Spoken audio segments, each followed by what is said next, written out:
दिल्ली आ रही है। इस बात का पता चलते ही नरेश के दिल में हलचल मच जाती है। नरेश अपनी माँ के स्वागत की तैयारी में लग जाता है। साथ ही उसे डर भी सताने लगता है कि उसकी माँ कहीं अपनी पुरानी जिद पर फिर से बैठ ना जाए। हे भगवान, इस बार बचा लो, अगले साल पक्का माँ की जिद पूरी कर दूंगा। तभी दरवाजे की घंटी बजती है। नरेश दरवाजा खोलता है तो सामने अपने मकान मालिक को देखकर हैरान हो जाता है, क्योंकि उनके साथ एक सुंदर सी लड़की भी थी। अब नमस्ते अंकल, कुछ काम था, मुझे बुला लेते। आपने क्यों कष्ट किया? अरे नहीं नहीं, इसमें कष्ट कैसा, मैं तो बस तुम्हें रीना से मिलवाने आया था। आज से रीना तुम्हारे साथ इसी फ्लैट में रहेगी। अंकल, कोई लड़का फ्लैटमेट नहीं है? एक अनजान लड़की के साथ रहना मेरे लिए थोड़ा अजीब होगा। देखो नरेश, मैं तुम्हें पहले भी बता चुका हूँ कि इस फ्लैट में तुम्हें किसी ना किसी के साथ एडजस्ट करना ही होगा, या फिर तुम अकेले पूरे फ्लैट का किराया दे दो, मैं किसी को नहीं रखूंगा। नरेश अपने मकान मालिक की बात सुन के रीना के साथ रहने के लिए तैयार हो जाता है, पर अंदर ही अंदर उसे ये बात खाने लगती है कि वो अपनी माँ को क्या जवाब देगा जब उसकी माँ रीना के बारे में उसे पूछेगी। दिन बीतने लगते हैं। नरेश और रीना अच्छे दोस्त भी बन जाते हैं, पर अभी भी नरेश अपनी प्रॉब्लम का सलूशन नहीं ढूंढ पाता। एक दिन नरेश बहुत परेशान सा बैठा होता है। तभी रीना उसे पूछती है, क्या हुआ नरेश, तुम काफी परेशान लग रहे हो, सब ठीक तो है ना? हाँ सब ठीक है, बस एक छोटी सी प्रॉब्लम है। वो एक्चुअली 2 दिन बाद मेरी माँ मुझसे मिलने आ रही है। अरे तो इसमें प्रॉब्लम क्या है, ये तो खुशी की बात है। हाँ रीना, बट मेरी माँ एक जिद लेकर बैठ गई है कि मैं शादी कर लूँ, पर मैं अभी इस चीज़ के लिए तैयार नहीं हूँ। ऊपर से जब वो तुम्हें देखेगी तो 100 सवाल करेगी, क्या जवाब दूंगा? अरे इसमें कोई टेंशन वाली बात नहीं है, मेरे पास ना इस प्रॉब्लम का सलूशन है, जिससे ना तुम्हें शादी करनी पड़ेगी और ना ही तुम्हारी माँ मेरे बारे में कुछ पूछेंगी। रीना की बात सुनकर नरेश सोच में डूब जाता है। वो सोचता है कि रीना खुले ख्यालों वाली लड़की है, कहीं माँ को सच बता ना दे। नरेश को सोच में डूबा देखकर रीना कहती है, अरे क्या हुआ, किस सोच में पड़ गए?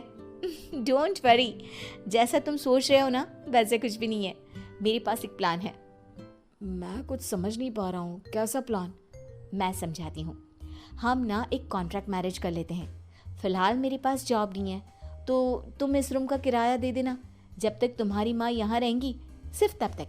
और तुम अपनी माँ से कह देना कि मैं तुम्हारी पत्नी हूँ, इससे वो मेरे यहाँ रहने पर कोई सवाल भी नहीं करेंगी। अरे बात तुम्हारी ठीक है, पर माँ से झूठ बोलना, ना ना बाबा, मैं ये रिस्क नहीं ले सकता।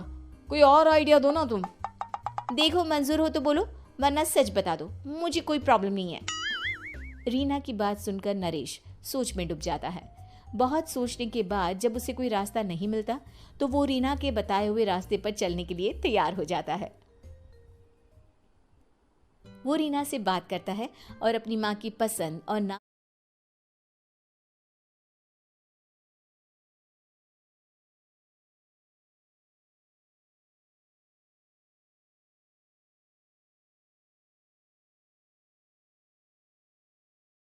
उससे मिलने दिल्ली आ जाती है।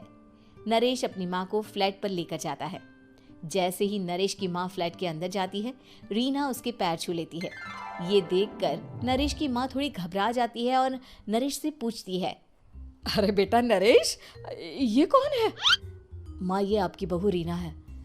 माफ़ी चाहता हूँ, सब कुछ इतनी जल्दी में हुआ कि आपको बता ही नहीं पाया, इसलिए सोचा कि क्यों ना आपको सरप्राइज दिया जाए। अरे बेटा, मैं तो बस तेरा घर बसा हुआ देखना चाहती थी। हाँ, बहुत अरमान थे अपनी इकलौती बेटी की शादी को लेकर, लेकिन कोई बात नहीं, शायद किस्मत को यही मंजूर होगा। ये कहते ही नरेश की माँ रीना को गले लगा लेती है। रीना बेटिया, मेरा बेटा ना थोड़ा नादान है, पर तुम काफ़ी समझदार लगती हो, और मैं जानती हूँ कि तुम इसका बहुत अच्छे से ध्यान रखोगी। माँ आप चिंता मत कीजिए, मैं सब संभाल लूंगी। नरेश की माँ अपने बहू और बेटे के साथ खुशी खुशी रहने लगती है। दिन बीतने लगते हैं। नरेश की माँ और रीना का रिश्ता बहुत मजबूत होता चला जाता है।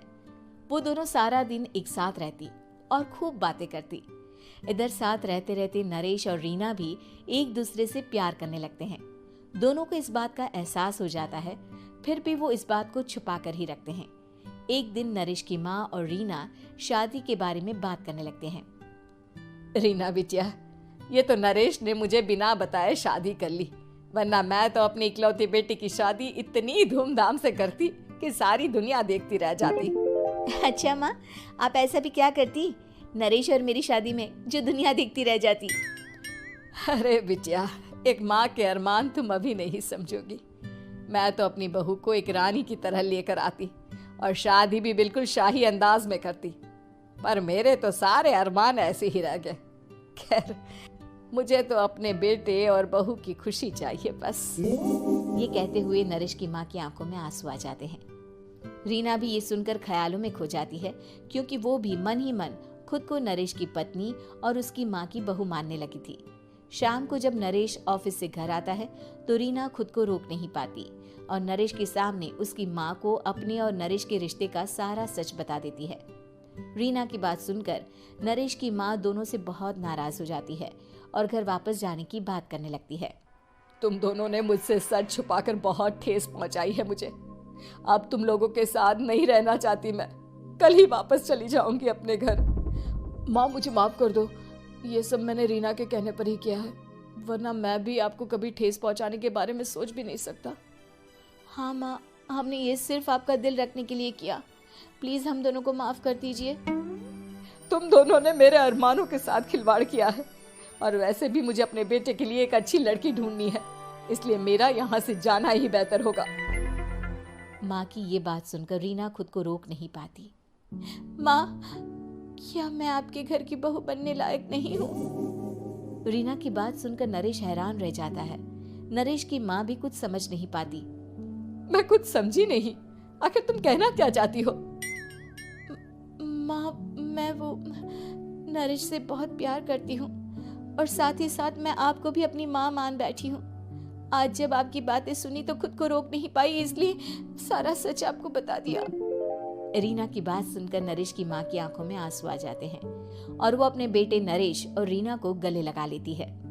मेरे घर की बहू तो सिर्फ रीना बिटिया ही बनेगी। मैं आज ही तुम दोनों की शादी की तारीख निकलवा दूंगी, बस एक बार तुम्हारे घर वाले मान जाए। उसी दिन रीना के माता पिता भी उनके फ्लैट पर आ जाते हैं।